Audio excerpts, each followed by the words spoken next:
I was hoping 3D printing this airplane would be straightforward. It wasn't. And it quickly turned into the question of, can a 3D printed UAV actually be strong, accurate, and light enough to even get off the ground? The first challenge was the orientation of each part being printed. For example, this section of the elevator could be printed in these 3 overall angles plus any angle in between. Lying it flat would make the piece stronger in the direction that most of the loading would occur in, vertically, but it also makes the surface rougher.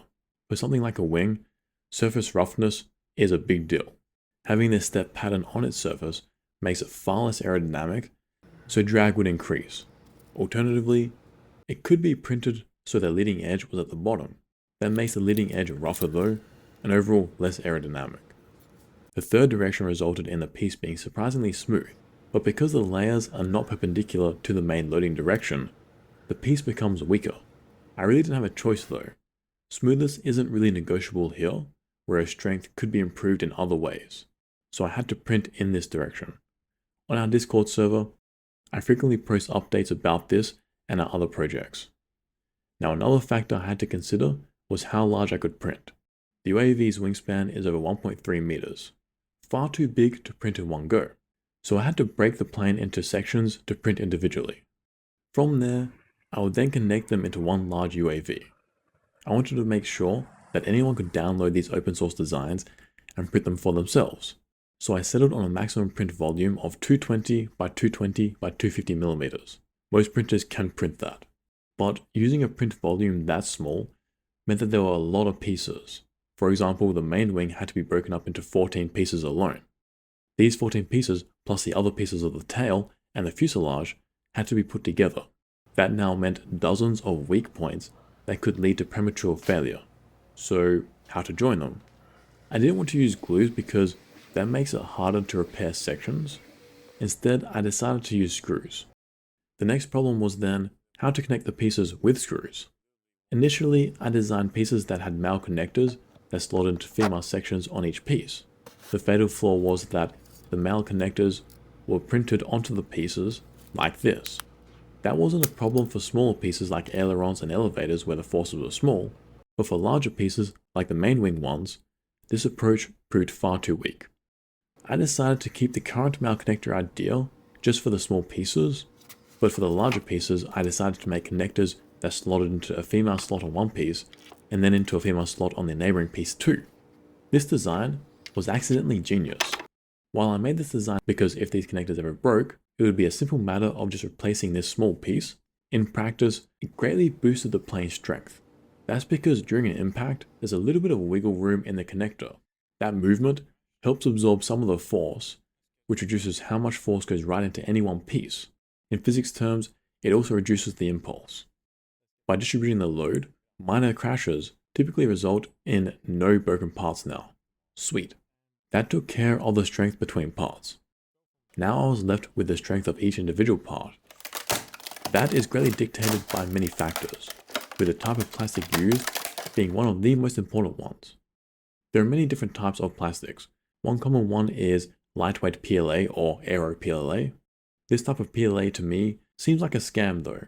I mean that the strength-weight ratio of that plastic doesn't seem any better than regular PLA, but putting that aside, I still didn't want to use that because it isn't nearly as readily available as regular PLA. And because I want to make this plane work for everyone, I decided to stick with regular PLA, something that isn't commonly seen in 3D printed planes. By far, the most challenging part of this print was the strength-weight ratio. A bunch of factors affected that. The first was the material. Now, each manufacturer gives a tensile strength of every material. This is the best case scenario though. Typically, once printed, the real strength is much lower than that. From there, I had to choose how many walls there should be for each print. The best compromise I found for strength-to-weight ratios was to use between 1 and 2 wall thicknesses, with each wall being about 0.45 millimeters thick. Parts that took less loading, like the elevator, could be printed with 1 wall, while parts with more loading, like the horizontal stabilizer, needed 2 walls. Only the middle wing section needed 3 walls. That was because all the loading from the rest of the plane consolidated there, so it needed to be stronger. If you want to learn how to design and build your very own UAVs, I teach a course on it here. Another factor that affected the UAV's strength-to-weight ratio was the infill percentage. That's how solid the plane is. The more the infill, the stronger the plane is, but the heavier it is too.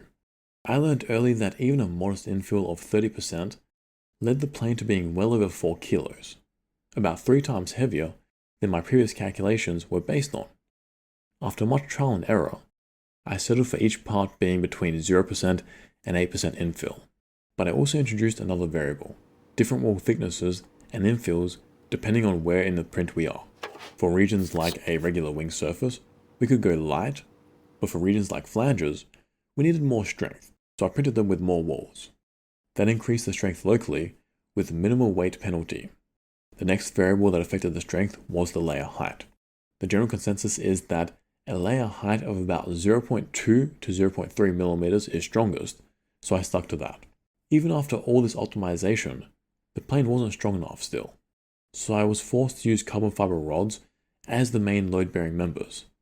Now, another reason why I didn't want to use lightweight PLA is that it froths as it prints, so tolerances become an issue. Tolerances were already a challenge in PLA. For example, printing a 10mm diameter hole for a 10mm diameter carbon fiber rod resulted in the rod not being able to slide in easily. So I found that adding about 0.4mm to the overall diameter produced a good fit. Similarly, for the various connectors, I gave them ample wiggle room. For the screw holes, on the other hand, I took the opposite approach. I wanted the holes to be slightly smaller so the screw threads could bite into the plastic better. At this point, every piece of the drone exists in the real world, the strength-to-weight ratio looks good, the tolerances finally worked, but as I was to learn, none of that matters if it can't be assembled into one reliable aircraft. In the next video, I put everything together for the first time and find out whether this design actually has a chance of flying. If you want to follow along or build your own, the open source files are linked below.